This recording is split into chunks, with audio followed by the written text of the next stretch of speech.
Many foods can have an impact on mental health, as these foods play an important role on the level of the nervous system in the body.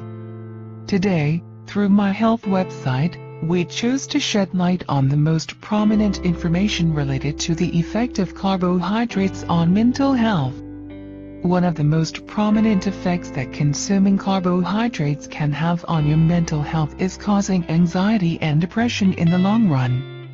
These nutrients affect the active physical state, which causes some lethargy and laziness in bodily functions, and thus reflects on your psychological state, and causes you anxiety and depression. But there is a positive aspect of carbohydrates on mental health, as eating a moderate amount of these nutrients helps improve your body's production of serotonin, the enzyme responsible for your feeling of happiness. So eating carbohydrates helps fight fatness, and increases your joy and happiness.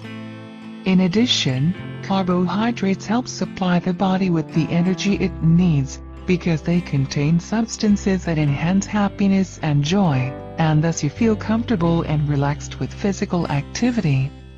This energy also reflects on your mood, making you calmer, so it is recommended to eat carbohydrates in the early morning when you wake up to get active during the day. On the negative side, eating too much carbohydrate-rich foods often leads to an increase in the level of glucose in the blood, which can cause you diabetes in the long run. This negatively affects your psychological state, as you become more lethargic and more tense, as high blood sugar can negatively affect your mental health.